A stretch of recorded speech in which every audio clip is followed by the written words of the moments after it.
Nous sommes au 9e jour de notre grande campagne Plus que vainqueur dans l'Impact 2020 qui part de Kinshasa à travers tout le monde francophone.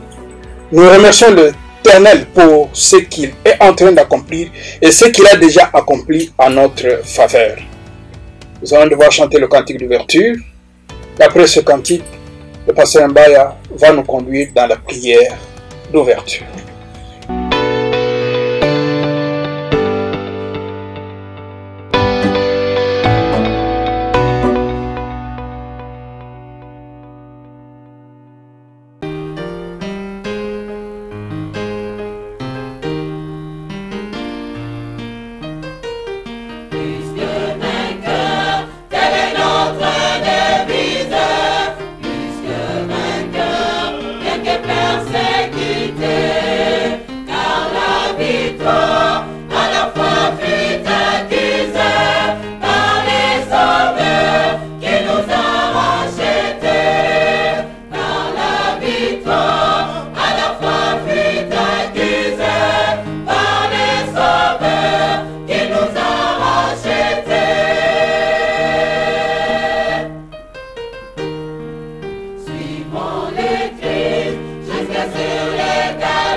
Nous pouvons prier.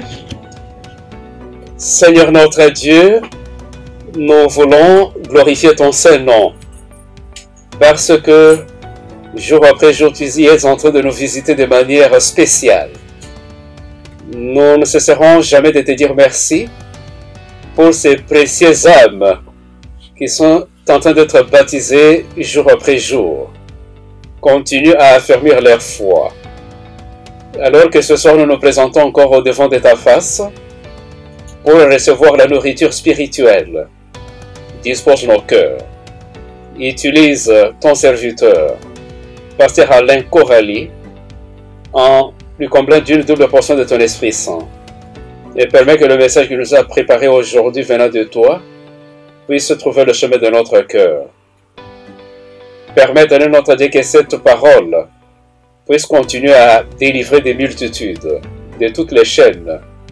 Nous voulons, Éternel notre Dieu, que tu commences et termines avec nous. Au nom de Jésus-Christ, notre Sauveur et Rédempteur. Amen.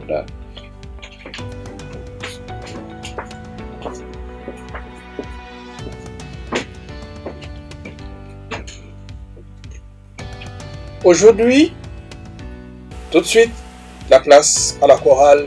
Ensuite, nous reviendrons pour donner des réponses aux questions que vous avez posées.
Une seule question aujourd'hui, parce qu'elle prend un peu le résumé de beaucoup d'autres préoccupations.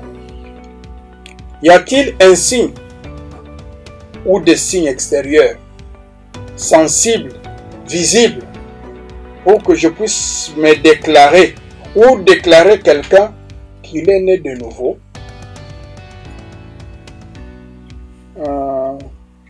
Disons à Matthieu, au chapitre 16, le verset 24. Matthieu 16, 24. La parole de Dieu dit ceci.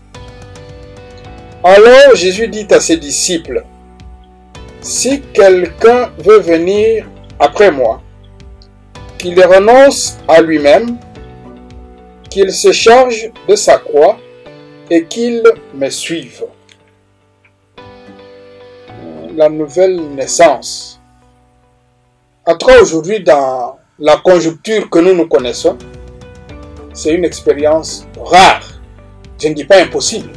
S'il était impossible, nous serions en train de perdre le temps aujourd'hui, en train de vous appeler, en train de nous appeler à la nouvelle naissance. Mais nous reconnaissons quand même que ce n'est pas facile dans la conjoncture, dans la façon dont nous sommes en train de vivre dans ce monde aujourd'hui. Naître de nouveau vient après la mort de soi. Jésus dit, renoncez au moi pour que le nouveau naisse. C'est spirituellement que cela s'opère. Mais, laissez-moi prendre un exemple banal. J'étais ivrogne. Je reçois Christ comme mon sauveur, comme plusieurs sont en train de le recevoir aujourd'hui. Il pardonne mes péchés et il m'appelle à la nouvelle naissance. J'accepte de naître en Jésus-Christ. Et je reçois le baptême comme il y en a qui sont en train de le prendre. Maintenant, le baptême, c'est chaque jour. Hein. C'est pour votre information. C'est chaque jour que nous sommes en train de le faire. Tous ceux qui se manifestent, on s'arrange toujours pour qu'ils reçoivent le Christ. Mais maintenant, cet ivrogne qui avait l'habitude de gaspiller l'argent de son foyer, il a reçu Christ et il a accepté même de devenir une nouvelle personne. Est-ce qu'il y a des signes extérieurs? Est-ce qu'il y a des signes sensibles? Des signes visibles pour qu'on puisse voir en tout cas qu'il est né de nouveau? Bien sûr.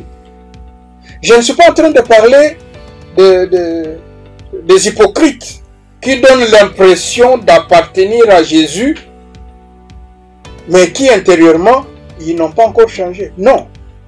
Mais ce qui est clair est que si j'ai réellement accepté Christ et que sincèrement je me suis donné à lui, et que par sa puissance, je suis transformé, ceux qui sont autour de moi le verront. Moi-même, il y a certaines choses que je faisais avant que je ne veux plus faire. Les choses que les gens voyaient, qui ne vont plus voir, parce que je suis né de nouveau. Voilà un peu ces signes-là. C'est d'abord de l'intérieur, et ça sortira de l'extérieur. Malheureusement, il y en a qui, pour pouvoir trouver un visa dans la communauté, commencent par le signe extérieur alors qu'ils n'ont aucune relation avec Jésus. J'espère que le pasteur Coralie est en train de nous faire voir comment nous pouvons devenir plus que vainqueurs. Christ en nous, et même de l'extérieur, partout, dans le foyer, dans les milieux de travail, les gens remarqueront et diront réellement que nous sommes nés de nouveau. Merci beaucoup, continuez à poser des questions et Dieu nous aidera. La chorale va exécuter un cantique et cela sera suivi de la prédication du jour.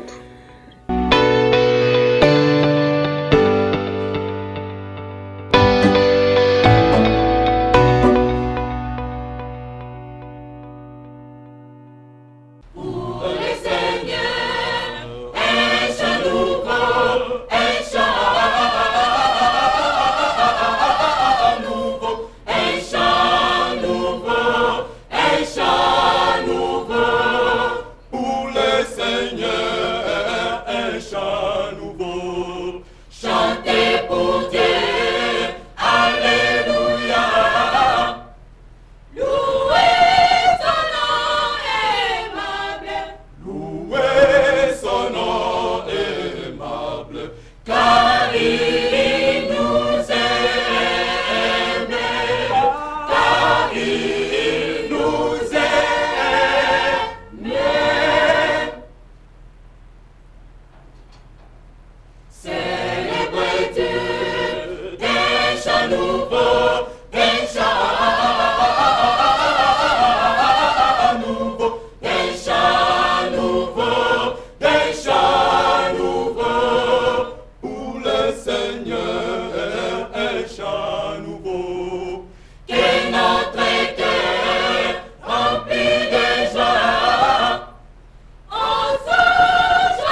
chers amis, chers téléspectateurs, je suis très content, encore une fois, d'être avec vous. Et j'espère que vous avez été bénis au cours de ce voyage où nous explorons le thème « Plus que vainqueur » avec le pasteur Alain Corali.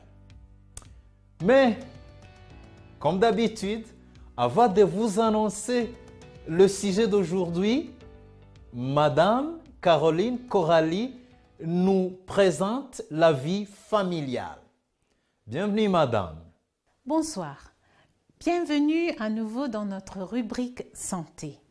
Ce soir, nous allons parler de l'exercice physique. Comme beaucoup d'entre nous le savent, les maladies cardiaques et les accidents vasculaires cérébraux sont deux des principales causes de décès dans le monde.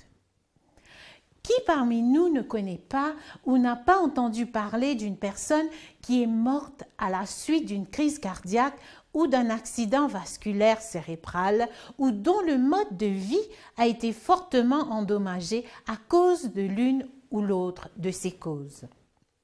Pourtant, des études montrent qu'une réduction significative du risque de maladies cardiovasculaires se produit à des niveaux d'activité équivalents à 2h30 par semaine d'activité physique d'intensité modérée.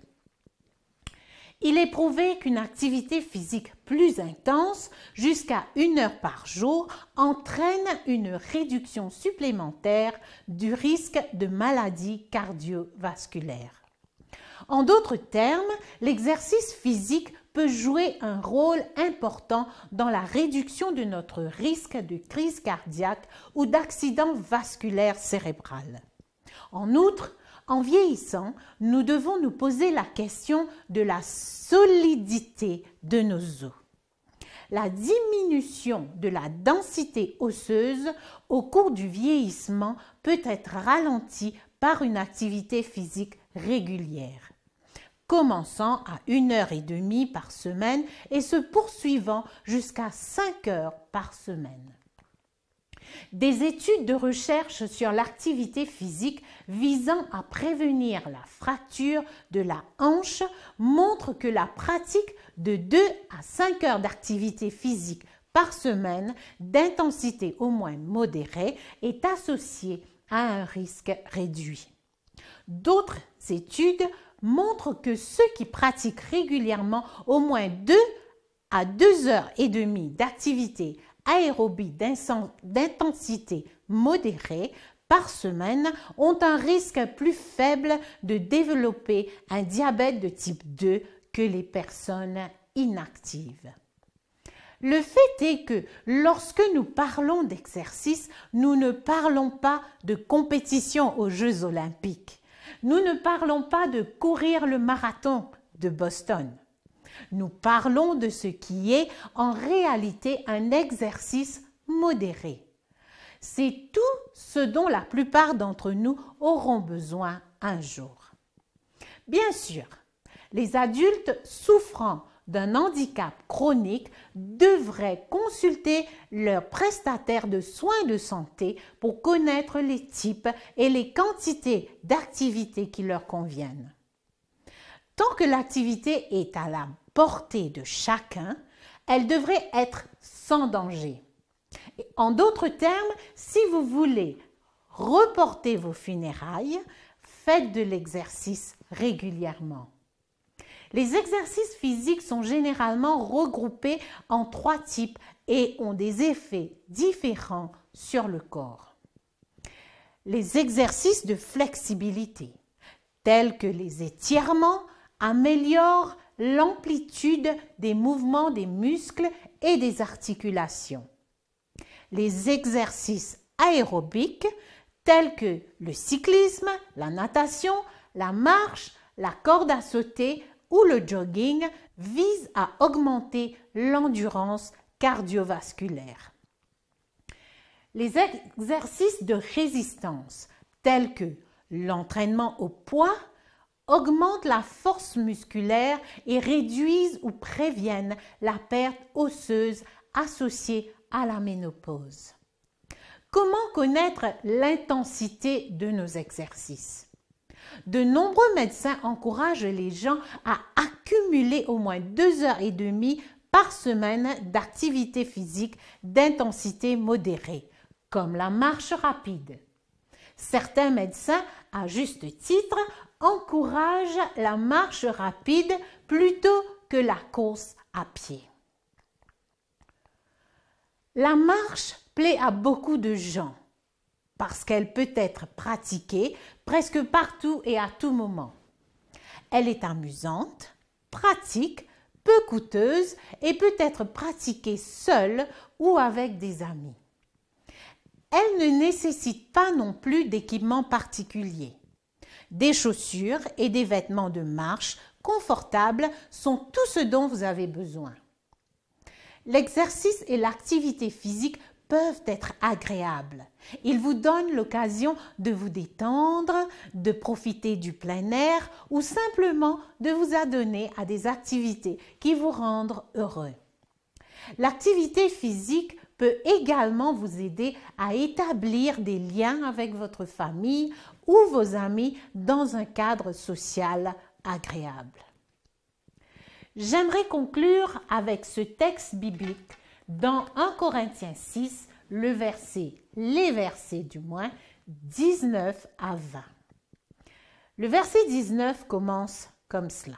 « Ne savez-vous pas que votre corps est le temple du Saint-Esprit qui est en vous, que vous avez reçu de Dieu et que vous ne vous appartenez point à vous-même. » 20. Car vous avez été rachetés à un grand prix. Glorifiez donc Dieu dans votre corps et dans votre esprit, qui appartiennent à Dieu. Merci pour votre attention. Je vous encourage à nous suivre chaque soir pour une nouvelle rubrique santé. À demain.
Madame Caroline Coralie, merci encore une fois pour cette présentation. Et le sujet d'aujourd'hui, comment trouver sa joie? Jésus, notre vraie source de la joie, nous offre un cadeau pour approfondir notre joie. Écoutez, Pasteur Coralie. Chers amis, bonsoir. C'est une joie et un plaisir pour moi de vous retrouver une fois de plus pour partager la parole de Dieu. Ce soir, j'aimerais que nous puissions vivre un moment spécial et j'aimerais que vous puissiez réellement ouvrir votre cœur à l'influence du Saint-Esprit. Et pour cela, nous allons prier ensemble. Éternel notre Dieu, notre Père Céleste, alors que nous ouvrons ta parole, nous réclamons l'aide, la présence, la puissance de ton esprit, afin que nous soyons dirigés par toi. Nous te demandons toutes ces grâces, au nom de Jésus. Amen. À bien considérer, beaucoup de gens ne jouissent pas vraiment de la vie. Ils la supportent. Beaucoup traversent la vie sans véritablement ce sentiment de joie. La vie est pour eux comme une série de tâches et d'obstacles qu'ils doivent franchir. Ils ne savourent pas la vie, ils l'endurent. Pour certains, le bonheur ou la joie profonde dépendent des circonstances externes. Ils passent leur temps à rêver d'un lendemain meilleur. Si seulement je pouvais trouver un bon emploi, alors je serais heureux. Si seulement je pouvais trouver un bon mari, alors ma joie serait parfaite. Si seulement. Si seulement je pouvais gagner la loterie, alors la vie serait comme un délice. Si seulement, si seulement, si seulement. Notre époque ne facilite guère les choses. Tout autour de nous, les publicités nous disent qu'il n'y a absolument rien que l'argent ne puisse acheter pour rendre notre vie plus heureuse. Si seulement j'achetais le bon déodorant, toutes les femmes s'accrocheraient à moi comme des abeilles au miel.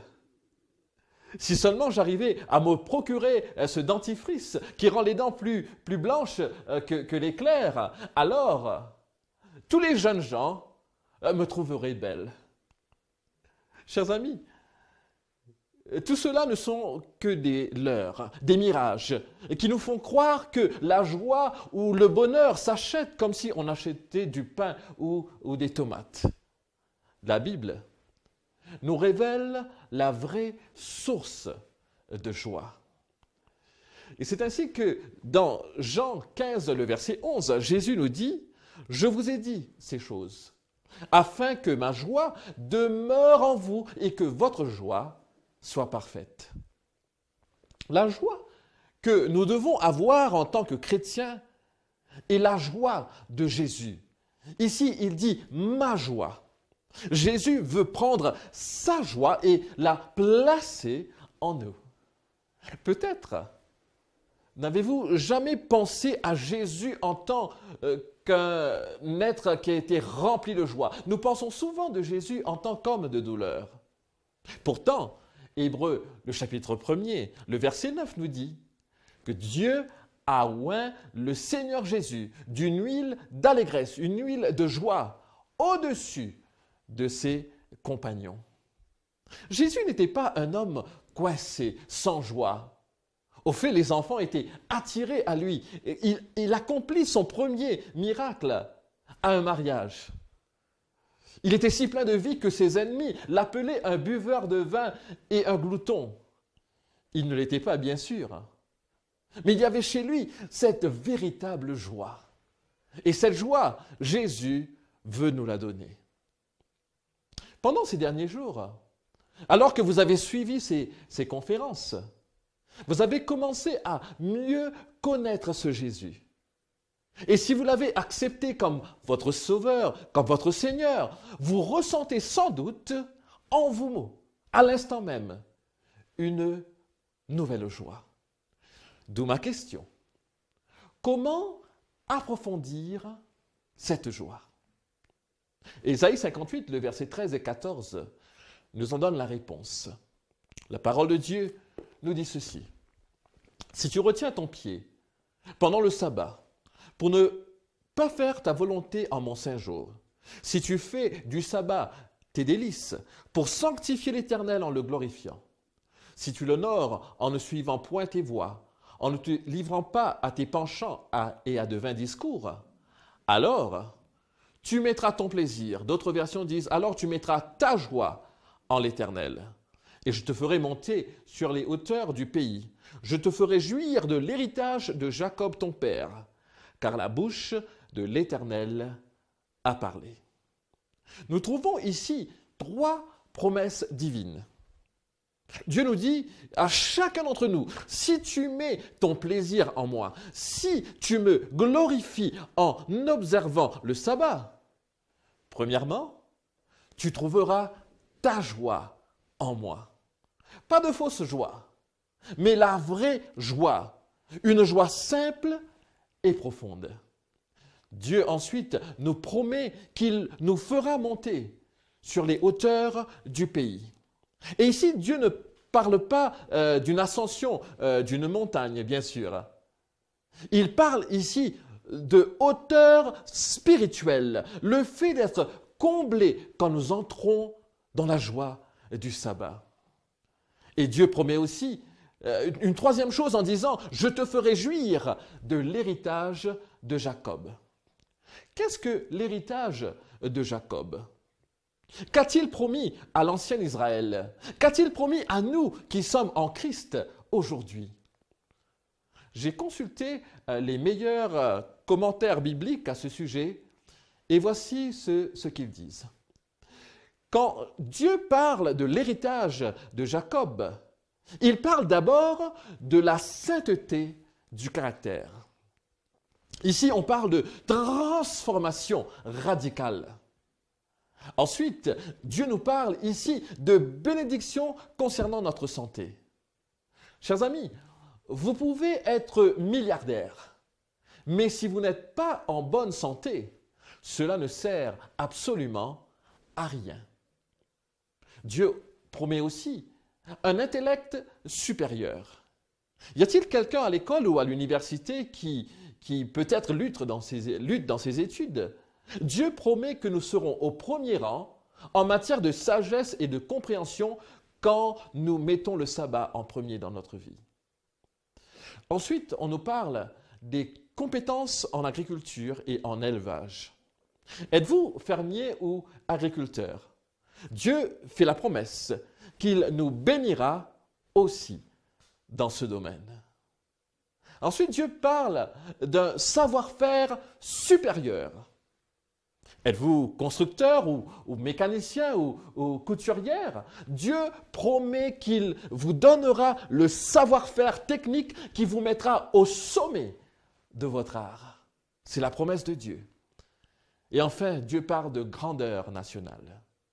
Le but de Dieu à notre égard est de nous bénir afin que nous soyons une bénédiction pour ceux qui nous entourent. Et c'est ce que Dieu promet à ceux qui feront du sabbat leur délice. Pourquoi est-ce que la Bible parle si grandement du sabbat?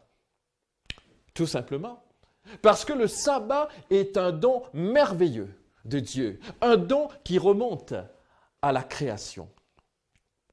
La création est un acte impressionnant.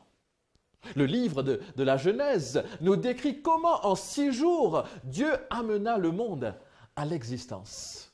Le revêtant de verdure et d'arbres et de fleurs et de rivières, il créa les bêtes et les champs, les oiseaux du ciel et les poissons de la mer. Mais par-dessus tout, Dieu créa 2 êtres parfaits, homme et femme. Chers amis, c'est ce que déclare la parole de Dieu. Or, si vous pensez que vous êtes le fruit du hasard, le résultat d'un accident cosmique, que vous venez d'un tétard unicellulaire qui s'est ensuite développé en singe qui a perdu ses poils et qui s'est ensuite tenu tout droit, vous êtes mal parti, surtout si vous êtes africain. Écoutez ce que dit Charles Darwin, le père de la théorie de l'évolution, dans son livre « The Descent of Man ». Il écrit ceci. « À une époque future, pas très éloignée, mesurée en siècles, les races civilisées de l'homme vont presque certainement exterminer et remplacer dans le monde entier les races sauvages. La rupture sera alors plus large car elle interviendra entre l'homme dans un état plus civilisé, comme on peut l'espérer, que le caucasien et certains singes, aussi bas qu'un babouin, au lieu de l'être actuellement entre le nègre ou l'australien, c'est-à-dire l'aborigène, et le gorille. Chers amis, c'est ce que dit Charles Darwin, le père de l'évolution. Et moi, je n'ai pas de temps pour ce genre de théorie. La Bible déclare tout simplement que je ne suis pas le fruit du hasard, mais que je suis le produit de l'amour de Dieu. Que je suis créé à l'image du Créateur pour vivre en relation avec lui. Et que le sabbat a été donné pour me rappeler et me conduire dans cette relation privilégiée avec Dieu. Remarquez soigneusement ce qu'arriva le 7e jour de la création, selon Genèse, le chapitre 2, le verset 2 et le verset 3 et 4. La Bible déclare ceci. Il est dit, Dieu acheva au 7e jour son œuvre qu'il avait faite, et il se reposa au 7e jour de toute son œuvre qu'il avait faite. Dieu bénit le 7e jour et il le sanctifia, parce qu'en ce jour, il se reposa de toute son œuvre qu'il avait créée en la faisant. Voici les origines des cieux et de la terre quand ils furent créés. La Bible dit que Dieu se reposa le premier sabbat. Non pas qu'il était fatigué, mais plutôt qu'il cessa l'œuvre de la création. Et qu'il bénit le sabbat, qu'il sanctifia le sabbat, qu'il mit à part le sabbat, qu'il consacra le sabbat pour un usage saint. Chaque sabbat devrait être un jour de repos physique et de rafraîchissement spirituel, un jour de délice, un jour de joie, car réservé à la communion avec Dieu. Certains se demandent, mais quelle différence un jour ou un autre cela peut-il faire? Peut-être cette illustration vous aidera-t-elle à comprendre. Le jour de son mariage, une femme est sanctifiée ou mise à part pour un seul homme. Et supposons que ce soit le jour de votre mariage. Vous êtes tout excité ou vous êtes préparé et vous attendez ce jour depuis un certain temps. Et supposez que votre future épouse a 6 sœurs. Et au cours de la cérémonie de mariage, l'une des sœurs s'approche de vous et vous dit « Épouse-moi, épouse-moi ». Quelle différence cela fait-il?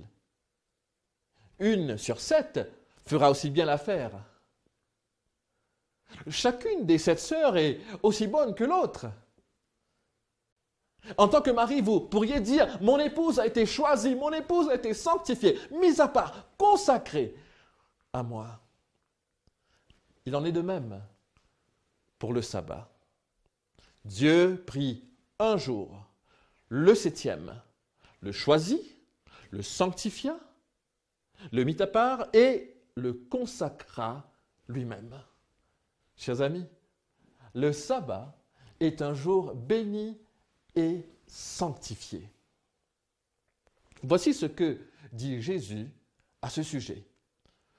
Il le dit dans Marc 2, les versets 27 et 28. Le sabbat a été fait pour l'homme et non l'homme pour le sabbat. De sorte que le Fils de l'homme est maître même du sabbat. Qui est le maître du sabbat?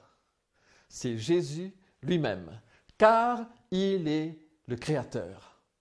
Jean 1er, le verset 1er et 2, déclare à propos de Jésus, « Au commencement était la parole. Il était avec Dieu et il était lui-même Dieu. Au commencement, il était avec Dieu. Dieu a tout créé par lui et rien de ce qui a été créé n'a été créé sans lui. » Si donc Jésus est le Créateur, il est donc celui qui nous a fait don du sabbat. Il est donc le maître du sabbat. Ainsi, il nous donne le sabbat pour que nous puissions approfondir notre joie en lui. C'est un jour saint, un jour mis à part, mis de côté, où on peut réellement mettre de côté les distractions, les soucis de ce monde pour nous consacrer entièrement à Dieu. C'est pour cela qu'au centre même des 10 commandements se trouve le sabbat, le plus long et le plus détaillé de tous les commandements. Il est dit, souviens-toi du jour du repos pour le sanctifier. Tu travailleras 6 jours et tu feras tout ton ouvrage. Mais le 7e jour est le jour du repos de l'Éternel ton Dieu. Tu ne feras aucun ouvrage, ni toi, ni ton fils, ni ta fille, ni ton serviteur, ni ta servante, ni ton bétail, ni l'étranger qui est dans tes portes. Car en 6 jours, l'Éternel a fait les cieux, la terre et la mer, et tout ce qui y est contenu. Et il s'est reposé le 7e jour. C'est pourquoi l'Éternel a béni le jour du repos et l'a sanctifié. Le sabbat, chers amis, est le seul commandement du décalogue qui commence par le mot « souviens-toi ». Ironiquement, c'est le commandement que les gens ont tendance à oublier de nos jours. Le 4e commandement est donc un rappel. C'est Dieu qui nous rappelle de l'honorer, de le glorifier, de le célébrer, de faire de lui nos délices. Se souvenir du sabbat, c'est comme se souvenir de son anniversaire de mariage. Il ne suffit pas de dire « Oh, oui, je me souviens, c'est notre anniversaire ». Non, il faut un dîner, il faut des fleurs, il faut que ce soit un moment spécial, une soirée romantique à deux. De la même manière, se souvenir du sabbat signifie utiliser le jour pour montrer notre amour pour Dieu d'une manière spéciale. Jésus a approuvé cette pratique en assistant au service hebdomadaire du sabbat à la synagogue. Il nous est dit par exemple dans Luc 4, le verset 16, « Il se rendit à Nazareth où il avait été élevé. Et le jour du sabbat, il entra dans la synagogue comme c'était son habitude. » Il en va de même pour l'apôtre Paul. Il est dit, selon sa coutume, Paul entra dans la synagogue et 3 jours de sabbat, il discuta avec eux d'après les Écritures. Qu'est-ce qu'une coutume? J'ai consulté plusieurs dictionnaires à ce sujet. Voilà ce qu'ils disent. Ils disent qu'une coutume, c'est une façon d'agir, de penser qui vient du passé. C'est une habitude, c'est une façon d'agir habituelle. Et quelle fut donc la coutume de Jésus? Quelle fut donc la coutume de Paul et des premiers chrétiens? Ils allaient à la synagogue pour louer Dieu, le sabbat. C'était leur façon d'agir habituelle. Le sabbat n'est pas seulement un jour d'adoration, mais c'est aussi un jour de repos. Le sabbat vient du mot hébreu qui signifie cesser ou se reposer. Et c'est pour cela qu'il est dit dans Exode 20, le verset 10, « Tu ne feras aucun ouvrage le jour du sabbat. » Il ne pourrait pas donner de meilleures prescriptions aux pères mordus du travail et aux mères stressées. Le sabbat est un grand signe d'arrêt pour les familles. Cessez de permettre aux choses les plus urgentes de prendre le pas sur les choses les plus importantes. Le sabbat nous permet de remplacer la pression par la prière, le labeur par le rire et les horaires bien remplis par une réflexion paisible. Le repos du sabbat permet à la famille entière de retrouver du temps pour se rapprocher du Christ et puiser à son énergie spirituelle. L'Église du Nouveau Testament prenait le sabbat très au sérieux. Pourtant, certains chrétiens nous disent aujourd'hui que le sabbat a été aboli puisque le Christ est mort sur la croix et donc il n'y a plus besoin d'observer le sabbat. Mais qu'enseigne la parole de Dieu? Qu'enseigne la Bible? Que s'est-il passé après la mort de Jésus-Christ? Que s'est-il passé après la crucifixion? Lisons dans Luc le chapitre 23, les versets 52 à 56. Il nous est dit, en allant voir Pilate, il, c'est-à-dire Joseph d'Arimathée, demanda le corps de Jésus. Puis il a descendu, l'a enveloppé dans un linge de lin et l'a mis dans un tombeau taillé dans le roc, dans lequel personne n'avait encore été mis. C'était le jour de la préparation et le sabbat allait commencer. Les femmes qui étaient venues de Galilée avec Jésus suivirent Jésus et virent le tombeau et constatèrent comment son corps y avait été déposé. Puis elles rentrèrent chez elles et préparèrent des épices et des parfums. Mais elles se reposèrent le jour du sabbat en obéissance au commandement. Chers amis, vous voyez qu'après la crucifixion, les chrétiens, les disciples, gardaient le sabbat. Et Jésus s'attendait à ce que les chrétiens observent le sabbat à travers tous les siècles. Ainsi, il s'attendait à ce que les chrétiens observent encore le sabbat en l'an 70 lors de la destruction de Jérusalem. Nous lisons dans Matthieu, le chapitre 24, le verset 20.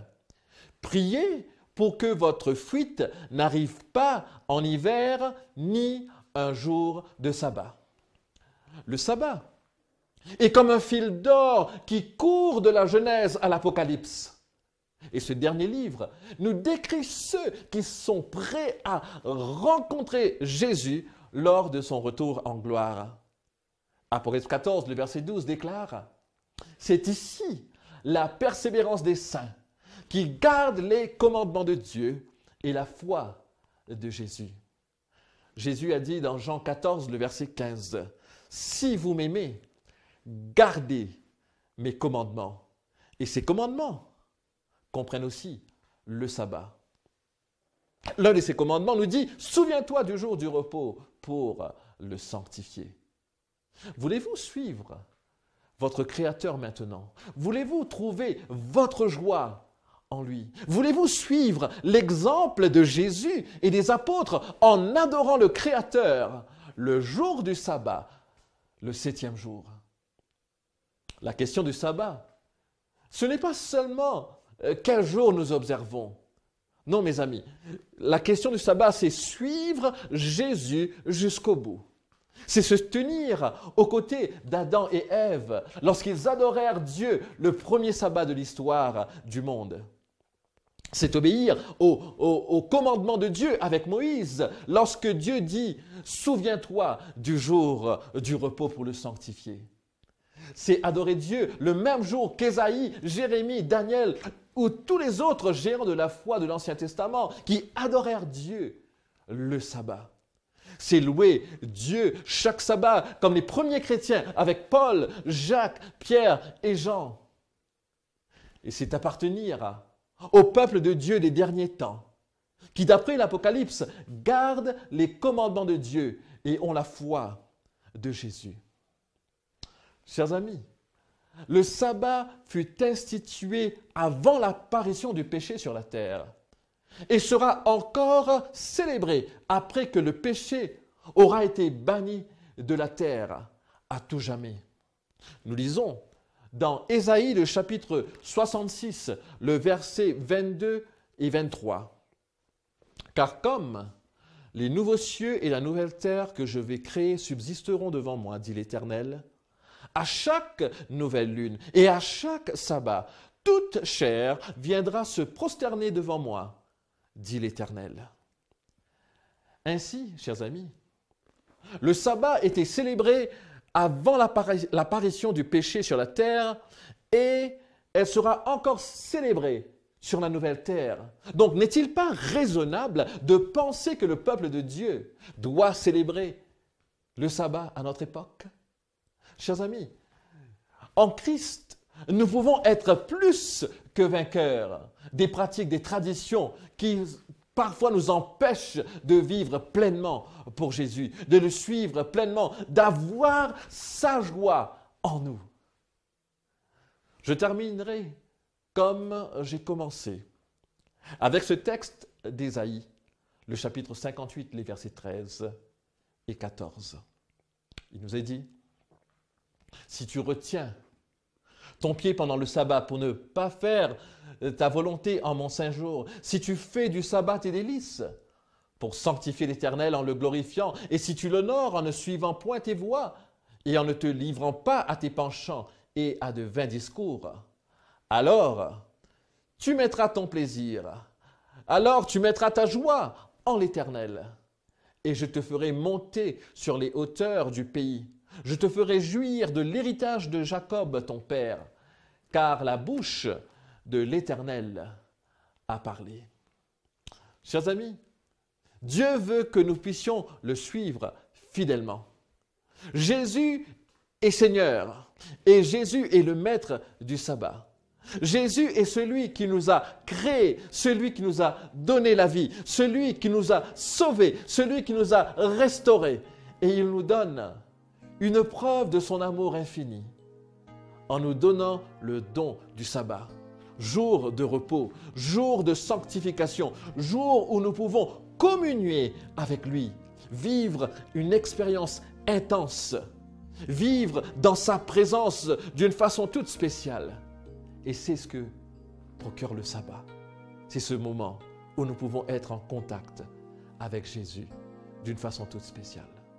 Chers amis, Dieu veut que nous puissions approfondir notre joie, avoir une joie plus profonde. Et cette joie, bien sûr, se trouve en Jésus. Et quand nous observons le sabbat, le jour qu'il nous a donné, quand nous acceptons ce don, notre joie en lui s'approfondit encore. La parole de Dieu nous dit, c'est ici, la persévérance des saints qui gardent les commandements de Dieu et la foi de Jésus. Le sabbat est un symbole, c'est une preuve de ce que Jésus nous a créé et qu'il nous a sauvés. Et c'est pour cela ce soir, j'aimerais vous inviter à obéir à Jésus pleinement, à dire oui Seigneur, je veux te suivre, je veux que ma joie soit profonde en toi, je veux être entièrement à toi, je veux faire partie de ceux qui gardent les commandements de Dieu et qui ont la foi de Jésus. Voulez-vous suivre Jésus ce soir? Voulez-vous vivre une expérience bénie sous son saint regard? Voulez-vous observer ses commandements, y compris le sabbat? Si tel est votre désir, je vous invite à prier avec moi ce soir en demandant à Jésus, de demander à Dieu de nous donner la force, la joie, l'amour pour le servir totalement. Prions ensemble. Seigneur, notre Dieu, notre Père, nous te rendons grâce et te bénissons pour ce don merveilleux que tu nous as fait en ton Fils Jésus, car c'est en lui que nous avons la vie éternelle. Nous te remercions aussi pour le sabbat, ce moment où nous pouvons nous reconsacrer à toi en vivant une communion plus intense avec toi. Et ce soir, en courbant le front, nous voulons te dire, Seigneur, nous voulons te servir. Donne-nous la force, donne-nous le courage, donne-nous la foi pour que nous puissions compter sur ta parole et vivre selon cette même parole. Que ta grâce repose sur ceux qui ont pris cette décision ce soir. Et pour ceux qui hésitent encore, je prie à ce que ton esprit puisse continuer à travailler dans leur cœur. Merci Seigneur encore une fois pour ton amour, ta bonté et ta grâce. Au nom de Jésus. Amen. Chers amis, c'était une joie pour moi de partager la parole de Dieu. Et je vous souhaite une bonne soirée et permettons que par la grâce de Dieu, nous puissions nous retrouver demain pour pouvoir, encore une fois, étudier sa parole. Que Dieu vous bénisse.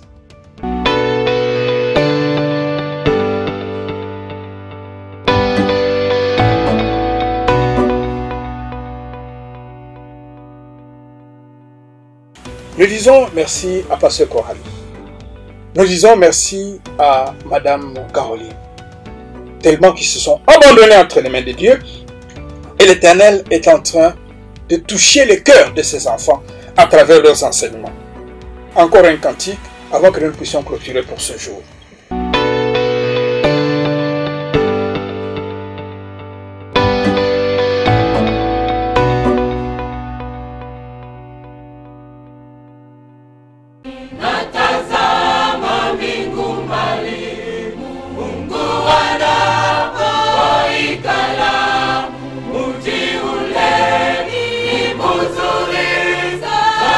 Kama bila uri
Merci à la chorale, merci à vous tous qui avez suivi.